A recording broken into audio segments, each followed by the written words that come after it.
ইমান আলাদা এক জায়গায় রেখে দিলাম 5 মিনিটের লেগা। আমি 5 মিনিটের জন্য ইমানদার না, 5 মিনিটের জন্য আমি মুসলমান না, 5 মিনিটের জন্য আমার আব্বা মেসি, 5 মিনিটের জন্য আমি আর্জেন্টিনার সবচেয়ে বড় ফলোয়ার, 5 মিনিটের জন্য আমি ব্রাজিলের সবচেয়ে বড় ফলোয়ার, 5 মিনিটের জন্য আমি অমুক তমুক দেশের ফলোয়ার।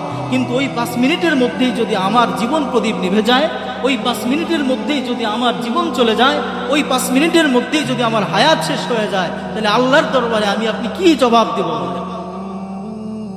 এসব কথা বলতে গেলে বলে হুজুর আপনার বড় খারাপ, আপনারা ভালো। আল্লাহ রাসূল বলেন আল মারউ মা মান আহাব্বা, যার সাথে যার মোহাব্বত তার সাথেই তার কিয়ামত। আমি মেসিকে ভালোবাসি, মেসি আমার আব্বা। মেসিকে কয় আমার আব্বা, তো বারবার কও, বুঝে শুনে কও, হ্যাঁ মেসি আমার আব্বা। তুমি তোমার আব্বারে বেশি ভালোবাসো না মেসিরে ভালোবাসো? তা আমি মেসিরে ভালোবাসি, মেসি আমার আব্বা। কে সেই মেসি? আর্জেন্টিনা এমন একটা দেশ, ইসরায়েলের মধ্যে যত ইহুদি বাস করে, ওই আর্জেন্টিনার মধ্যে পৃথিবীর মধ্যে দ্বিতীয় বৃহত্তম ইহুদি জনগোষ্ঠী ওই আর্জেন্টিনার মধ্যে বাস করে। এবং গাজার মধ্যে যে মুসলমানদের নিধন, মুসলমানদেরকে যে নিধন করা হয়, এই নিধন করার মধ্যে দুনিয়ার কেউ সমর্থন করে না, শুধুমাত্র আমেরিকা আর আর্জেন্টিনা। এই দুইজন কি করে? এই দুইটা রাষ্ট্রই গাজার মুসলমানদেরকে হত্যা করার জন্য তারা বৈধতা দেয়। সুতরাং আমরা কি করতেছি? যারা গাজার মুসলমান, ফিলিস্তিনের মুসলমানদেরকে যারা হত্যা করার জন্য বৈধতা দেয়, আমরা তাদেরকে আব্বা বলে ডাকতেছি। ঢাকা বিশ্ববিদ্যালয়ের মধ্যে রাত 4টা বাজে হাজার হাজার মানুষ এই বেঈমান বেদুইনদের খেলা দেখার জন্য তারা উৎসুক হয়ে আছে। তারা তাদের নিজেদের মুসলমানদের ইমানের পোশাক বাদ দিয়ে, তারা তাদের পোশাক গায়ে দিয়ে তারা খেলা দেখার জন্য রাত 4টা 5টা পর্যন্ত খেলা দেখা এরপরে তারা ঘুমাইতে যায়। আর ওই সময় মুয়াজ্জিন বলে হাইয়া আলাস সালাহ, ওই সময় মুয়াজ্জিন বলতেছে হাইয়া আলাল ফালাহ। কিন্তু আমি মুয়াজ্জিনের ডাকে সাড়া না দিয়ে, আমি আল্লাহর ডাকে সাড়া না দিয়ে ঘুমের রাজ্যে চলে যাচ্ছি। আহা, এই তো আমরা মুসলমানদের, এই তো আমাদের ইসলাম, এই তো আমাদের দুনিয়া। যদি আমরা কিছু বলি, বলবে হুজুর খেলার সাথে ইসলামকে মিলায়েন না, খেলা আলাদা জিনিস, ইসলাম আলাদা জিনিস। বলেন তো দেখি, একটা মানুষ ইমানকে বাদ দিয়ে সে ইমানকে আলাদা এক জায়গায় রাইখা অন্য কিছু করার সুযোগ কি কোনো মুসলমানের আছে? বলে ইমান আলাদা এক জায়গায় রেখে দিলাম 5 মিনিটের লেগা। আমি 5 মিনিটের জন্য ইমানদার না, 5 মিনিটের জন্য আমি মুসলমান না, 5 মিনিটের জন্য আমার আব্বা মেসি, 5 মিনিটের জন্য আমি আর্জেন্টিনার সবচেয়ে বড় ফলোয়ার, 5 মিনিটের জন্য আমি ব্রাজিলের সবচেয়ে বড় ফলোয়ার, 5 মিনিটের জন্য আমি অমুক তমুক দেশের ফলোয়ার।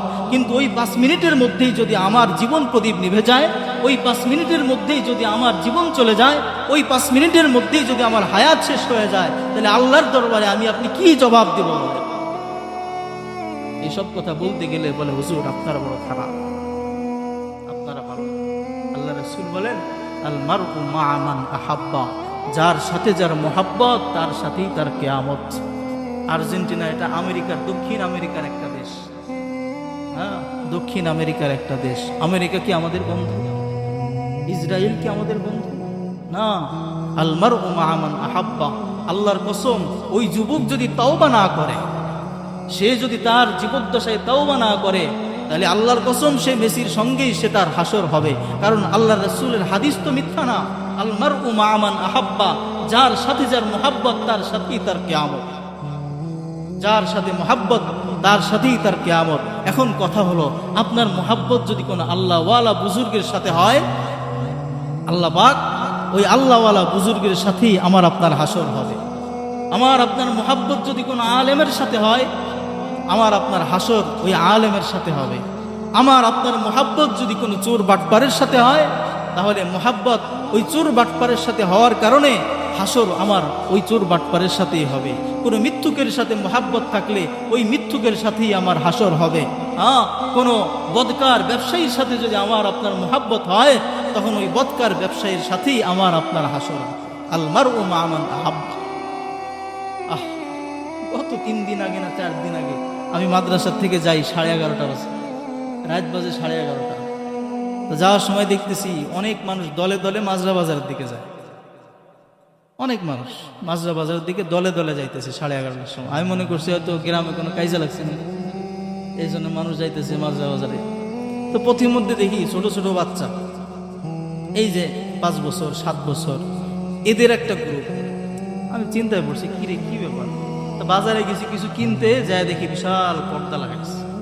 তাহলে বুঝলাম যে হয়তো এই বাচ্চাগুলো খেলা দেখতে যেতেছে। এখন বলেন, এই বাচ্চাগুলো আস্তে আস্তে আস্তে আস্তে যদি এরকম রাত 12টার সময় কোনো বাবা যদি সন্তানকে এরকম রাত 12টার সময় ছাইড়ে দেয়, এই সন্তানের কোনো বিপদ হইতে পারে না? এই সন্তান কি কোনো অন্যায় অপরাধের মধ্যে জড়ায় যেতে পারে না? এই সন্তান যখন বড় হয়ে যায়, ছোটবেলা থেকে যখন নিয়ন্ত্রণ না করে, বড় হওয়ার পরে হুজুরের কাছে আসে, হুজুর একটা তাবিজ দেন, সন্তানটা বড় খারাপ হয়ে গেছে। হুজুর একটা তাবিজ দেন, সন্তানটা কথা শোনে না, ঘরে থাকে না, রাগ করলেই ঘরের থেকে বাইরে হয়ে যায়, একটা তাবিজ দেন। বলে তাবিজ বাইটে খাইলেও কিন্তু কোনো সমাধান হবে যদি ছোটবেলা থেকে সন্তানকে নিয়ন্ত্রণের মধ্যে না রাখেন। আর যদি এই সন্তানকে, আপনি মসজিদে আসতেছেন, সন্তানকে যদি মসজিদে নিয়ে আসেন, আপনি কোনো মাহফিলে বয়ান শুনতে যাইতেছেন, সন্তানকে আপনি মাহফিলের বয়ানে নিয়ে যান। আপনি কোনো ইসলাহি মজলিসে যাইতেছেন, আব্দুল গফফার সাহেবের মজলিসে যান, আপনি আপনার সন্তানকে হাত ধরে নিয়ে যান। যদি এইভাবে আপনি আপনার সন্তানকে ছোটবেলা থেকে লালন পালন করতে পারেন, আল্লাহর ঘোষণা, আল্লাহ বলতেছেন, ওয়াল্লাযীনা আমানু ওয়াত্তাবাআতহুম যুররিয়াতুহুম বিঈমান আলহাকনা বিহিম যুররিয়াতাহুম ওয়ামা আলাতনাহুম মিন আমালিহিম মিন শাই।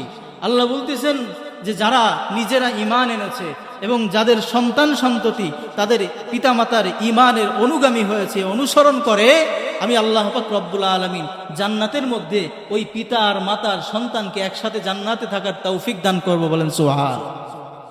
সন্তানকে নিয়ে জান্নাতে যাইতে চান না কে কে? সবাই চায়, সবাই চায় সন্তান সন্ততি স্ত্রীকে নিয়ে জান্নাতে যাইতে। আল্লাহ পাক আমাদের সকলকে দ্বীনের উপরে চলার এবং দ্বীনের উপরে, ইসলামের উপরে অটল এবং অবিচল থেকে নিজের ঈমানকে পরিপূর্ণ করার তৌফিক দান করেন। সকলেই পড়ে আমিন।